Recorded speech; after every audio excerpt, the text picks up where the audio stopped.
We're talking about spice and thing, because the interesting thing with spices, and I'm not talking about, again, the chili kind of spice as much as I am spices in a more broader sense, apart from just being important for flavoring, they also have the importance of the kind of medicinal properties that come with them. And I think that's something that maybe now is completely overlooked when we talk about spiced foods, when we talk about the balance of flavors and all those really important aspects of enjoying food. But I think, because before we started recording, you told me your father was a doctor. That's right, yes. And it is interesting how far we've gone from food being seen as curative and medicinal in some way to today we are completely valuing food in a whole different set of criteria. A lot of it has to do with flavor. Correct. And pleasure. And pleasure, yeah, and the more kind of hedonistic reasons for enjoying very it. True, very true. And yet, if we go back to, say, our grandparents' generation, their connect with food was a lot more about curative properties. All our grandmothers have home recipes and home remedies for everything from coughs to colds to eye sores to headaches and all of that, largely involving some food or spice or combination of spices. And of course, the pharmaceutical industry has for years extracted medicinal ingredients from plants and spices into what's mainstream pharmaceuticals today.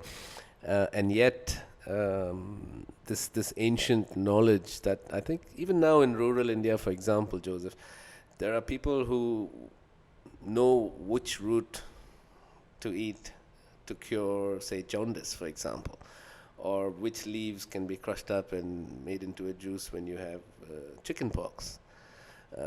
It's amazing. I'm sure in the Amazon as well, and there's a lot of these natural remedies around us.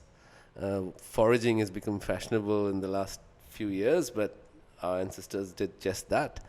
And food was a lot more associated with healing than it is today. I think... and there's Ayurvedic kind of... This is something we were talking about earlier as well, isn't there? Right. There's a whole cuisine or... Philosophy almost. Philosophy, yeah, it's probably a better word for it. That based on food as a means of healing, based on eating according to your body type. We were chatting a little while ago about the future of gastronomy and how it could be prescription gastronomy. Yeah. That's what Ayurveda was about. It was about understanding your body type, and I think everybody falls into 3 major body types or combinations of.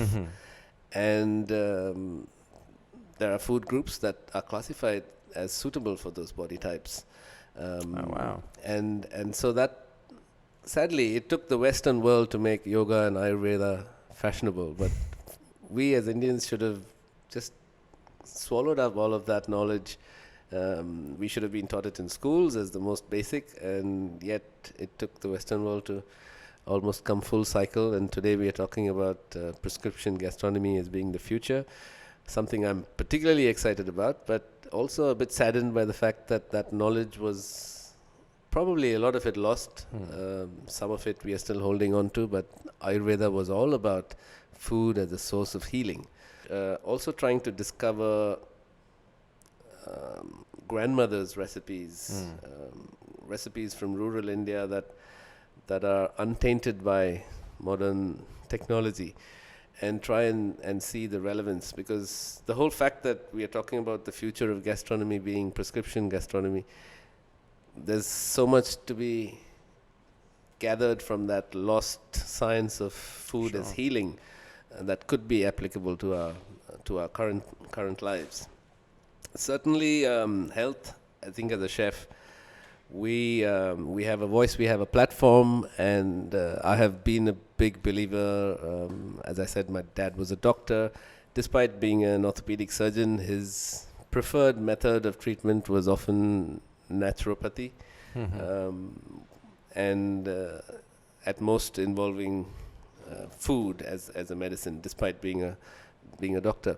And so I always grew up with those very strong beliefs of food as a medicine.